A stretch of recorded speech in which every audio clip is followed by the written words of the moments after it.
Okay, guys, I'm going to go ahead and get into the closing market wrap up because the market just closed.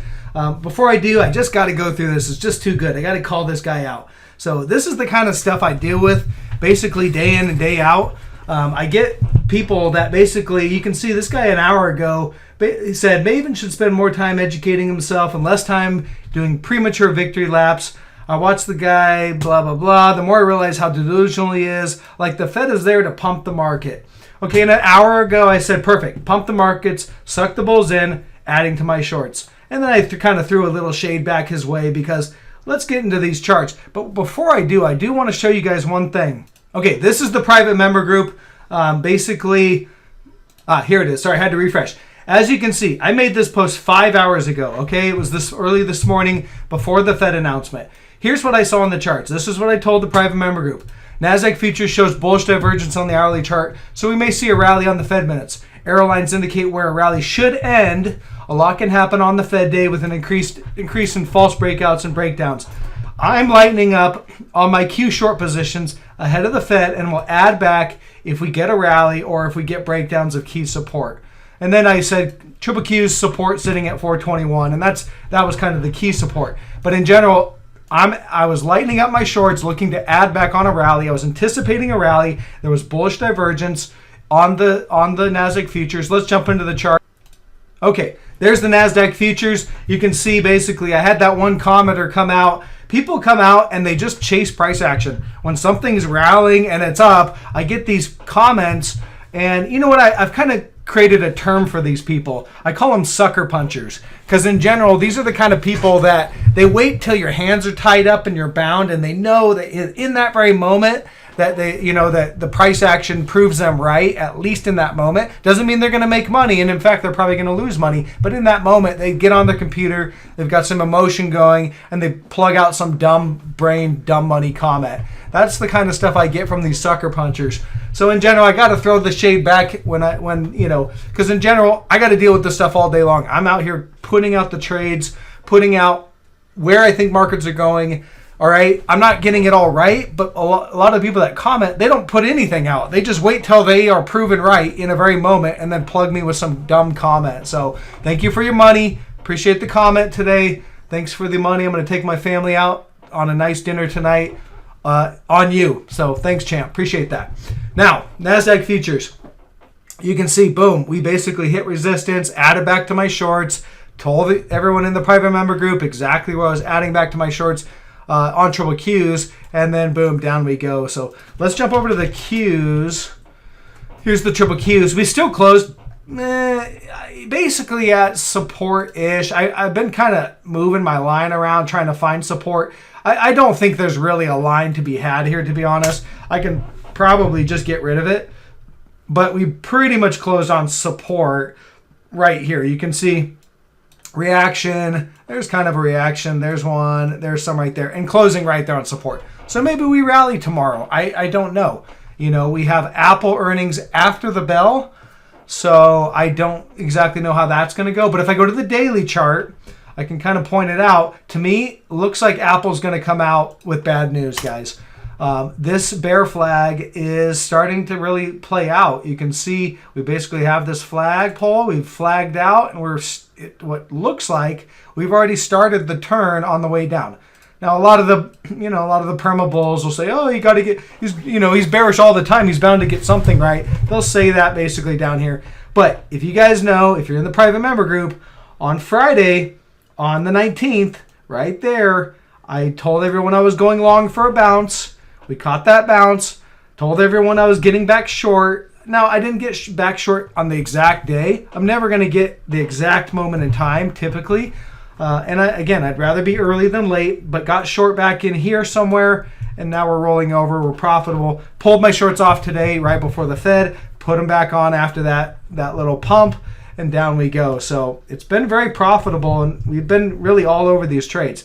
Now, again, I'm not going to be all over all the trades. I'm not going to get them all right. But this bear flag does look to be started. And I think it's going to continue into the Apple earnings. So from what I can tell, Apple's going to come out negative. The earnings are going to be negative. And Apple will, put some pressure on the markets. And we're going to continue to flush down to 403 on the triple Qs.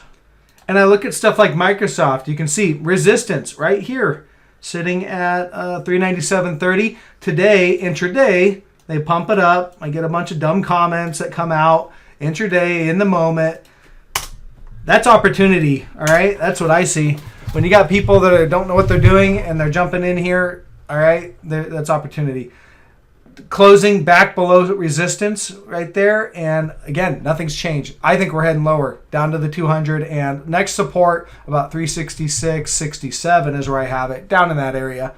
Yeah, and just today is another check mark to basically confirm that, because the bulls pumped it up, run a bunch of stops if people, or you have longs that jump in thinking we're going to recover, and then boom, failed. So down we go, most likely.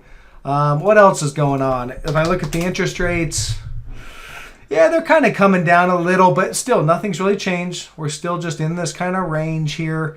I do think interest rates are going to fall. Maybe we get another, I'm not trading in the interest rates, I'm just kind of watching them, but maybe we get a little spike here. But in general, I do think they're going to fall, because I think we're going to see a flight to safety where people are exiting the market, selling those mega cap growth stocks, and they're going to go into bonds, buy bonds as a safety play. So I do think interest rates will fall as people are buying those bonds. So yeah, but markets will have to fall in order for that to happen. Let's take a look at the VIX. So VIX, it's been falling as the market's been rallying, but it hit the 200-day and we're holding that right now. If I'm right on this bear flag continuation pattern on the markets, I'm thinking the VIX is going to spike. All right, so we should head back up to these highs here, minimum these highs. All right, 2080-ish. There's a downtrend line there, so that might be it on the VIX, but it could pop that, and it could start to really run as fear mounts. All right, up to this downtrend line is about 30%, so that's not bad. I think it could easily do that. Could pop it. For now, we'll just go with this downtrend line. Okay, I don't see much else. I'm going to go ahead and get the video out. Again, just flipping back, though, just to kind of wrap it up. In triple Qs, this bear flag really looks like it's going to play out. Now, here's the thing. We're still in a pretty high volatility period, so I can't, you don't let something get away from you, even though I'm anticipating this to drop and go down there. We have Apple earnings, and that could change things. I mean, if Apple comes out with really strong earnings and the market loves what they're saying, it's a heavy hitter in especially in the triple Qs. It's a heavy hitter, and it can easily rally these markets. All right, I don't think that's going to happen, but it could. All right, and if we do rally again, I would think that we're going to pop up into this range right in here. I think we'll pop above 433.80. Kind of get up in here a little bit and run a bunch of stops, all right, and then ultimately roll over. I don't think that's going to happen. We had the perfect tag of that resistance level, and it's so far shown as a clean and clear rejection, all right. So that has proven to be resistance. So I don't think we're going to get back up there, but if we do, that's what could happen. So if it pops into this range, it's bullish until proven otherwise. If it's bullish until it fails. So you would definitely want to manage your risk on that. Otherwise, if that doesn't happen, and again, I don't think it's going to, but if it does, if it doesn't happen, then this bear flag should continue, and we should roll on down to that level, hit the 200, hit this next level of support. We'll probably even slice through it a little bit, but we'll maybe build some bullish divergence on the daily chart, and then we could maybe have a sustainable rally. I don't think we're going to hit new all-time highs, but we could have something that kind of rallies up. We could even go back up to this resistance level. That's completely possible. I don't know what's going to happen if or when it's down here. I'll have to just read the charts, see what they're telling me at the moment in time. But what the charts are telling me right now is that Apple's going to miss earnings, and we're going to continue lower. So take it for what it's worth. Catch you guys on the next one. Bye.